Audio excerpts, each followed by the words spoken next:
I'm going to preview the Baylor versus number 25 Texas Tech women's soccer game. And first of all, Texas Tech went on the road and defeated number 14 Texas as time expired 2-1 in Austin. And Texas Tech is 8-0-2 on the year. They did have a tie with New Mexico, but they beat New Mexico State, Ball State, Utah State, North Texas, and Christian. They had a tie with Arizona, but they beat Arizona State, Houston, and Texas. Yeah, and they're 2-0 in the conference, by the way. Baylor's 0-2 in the conference. And those two losses were to Texas and BYU. By the way, so yeah. But overall, they're 5-4-1, and they have more wins than all last year already. So, still, I know they want to do more than just have more wins than last year, but make the conference tournament for Baylor side of things, which is only up to 10 teams, by the way. I will say this about Texas Tech: they have used one formation all year long, and it's a 4 defenders, 3 midfielders, 3 forwards. What are some players to keep an eye on? Madison White, number 0, 5'11" goalie, that's a senior, 5 goals allowed in 18 saves. I will say Kylie Bahr, Bahr. I apologize if I mispronounce this name or any other names. Number 3, 5'8" defender, that's a sophomore, 5 shots attempted and 3 assists. And by the way, the game will be played on September 24th at 1 p.m. Central Time on ESPN Plus. There's also live stats. And I would think they're probably going to have hydration breaks too, I would think, because of the temps for the game. So another player to keep it on is Alex Kerr, number 7, 5'9" forward, that's a senior, 9 goals on 22 shots and 2 assists. Julian Martinez, number 10, 5'3" midfielder, that's a senior, 2 goals and 7 shots attempted. Hannah Anderson, number 14, 5'10" defender, that's a senior, 3 goals and 6 shots attempted. Giselle Kozarski, number 15, 5'7" forward, that's a senior, 2 goals and 20 shots attempted and 3 assists. Molly Skorzinski, Skurczenski, number 21, 5'8" defender, that's a sophomore, 1 shot attempted and 2 assists. That's the only reason why I'm mentioning on that. Sam Courtwright, number 22, 5'8" midfielder, that's a freshman, 2 goals on 19 shots attempted and 3 assists. Macy Blackburn, number 23, 5'7" defender, that's a junior, 1 goal on 14 shots attempted and 8 assists. Ashley Williams, number 37, 5'8" forward, that's a junior, 10 goals on 25 shots attempted and 4 assists. Now after that, Elise Anderson, 3 shot, number 20, 5'8" defender, that's a senior, 3 shots attempted and 2 assists. And granted, they do have like one other player that has scored this season, and that's Olivia Dragusovic, Draguicevich, number 99, 5'6" forward, that's a senior, 1 goal and 2 shots attempted. And and you can check out the stats in the description below. And they have used every single starter. All the starters have been consistent for Texas Tech all year long. So, and I will say this right now for the Baylor side of things, Jenna Patterson, I know she got hurt last game, and according to what happened, from like a quote, it did. She left with an ankle injury, rolled her ankle, and she might be available Sunday. So that would be helpful to have her back if she can play. If she can't, you gotta step up. And thank goodness there's a little bit more depth at the forward position, unlike a year ago. I mean, and they're coming off of a 4-0 loss to BYU, but BYU is number 6 in the country. Let's be clear, and it could very well win the conference. Obviously, I will say this: you have to play better than that BYU game. That's putting it mildly. It is. And because, first of all, you can't turn the ball over on your own end of the field and then give up a goal like that based on miscommunication. They were on their heels against BYU. I mean, they allowed 29 shots and Baylor only got 9. And the corner kicks, 11 of them for BYU last night. I mean, they dominated in every facet of the game except the fouls. And granted, I know there was a foul in the box on Baylor, and obviously you don't want to do that defensively or have a handball. And sometimes you can't do what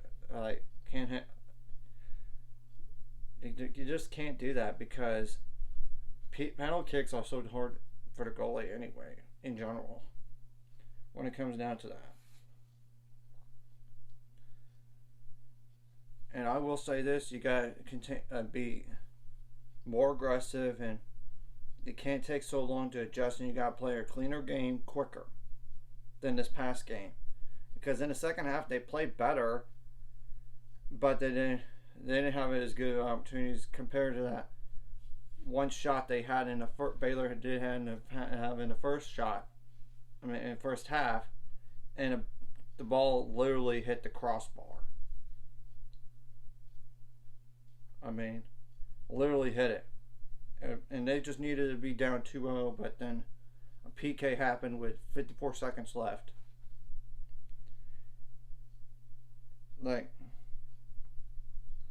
And Michelle Leonard said that BYU is very good, and we already knew that. And that's why they were ranked number 1 in the country, and it may be back at number 1. Back at the top. And she did say that it gives us an idea of where the standard is, and we need to know that. And we knew going in we were not going to be anywhere to be where they are yet. Our goal is to minimize the goal difference and continue to learn from each game. Obviously, you don't want to be shut out, but I mean, BYU, you can't let Texas Tech dominate the possession like they did. And obviously, it seemed like the passing was off too offensively. Yeah, it seemed like it was off, so you got to be a little bit better there. And in the beginning, Michelle Leonard did say that it's just silly stuff. We got a forward who jumps and dives on that cross on the first goal. It's poor defending in the box in one moment. But these defenders have done well over the course of the season. It's just not on the back line. As a team, we just didn't defend well on 1v1 several critical moments. And yes, they're good, very good. BYU is very good, but we have to be better defenders in those moments. And she is correct. They got beat when you look at the film. I'm going to look at the game. They're also...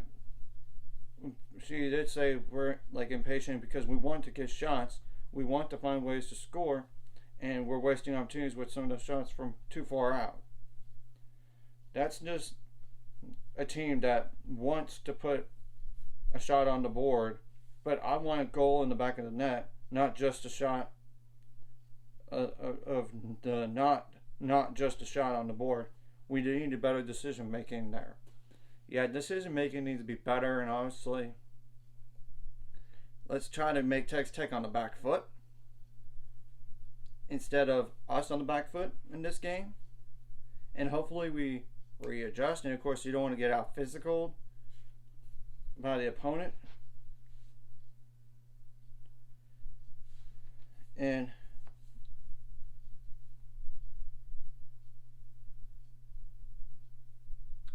she did say that, look, once you're down 3-0, it's basically nail in the coffin, because 2-0 you still have a chance. It's just, it is what it is. And she did say that we got to have an attack, or they're going to come down on our throats all the time. And once we were able to get forward, then it took some of the pressure off of our goalkeeper and back line. It just took us way too long to do that. So, yeah, that's definitely needs to be fixed. Of course, you got to win those 50-50 balls, and you got to have more corner kicks than the opponent, and try to get some better quality shots. And you just need to get the ball back in the net. I mean, first of all, and put pressure on the opposing back line instead of our back line. I mean, that's the thing about it. And obviously, you don't want, if you could draw a handball in the box, but the thing is, you can't rely on refs to call stuff. That'd be really good. The handball on Texas Tech, or even a foul, but the thing is, how are you supposed to know that the refs are going to call it? They're not consistent enough. I'm just telling the truth. Yeah, top of the crossbar was that shot. So,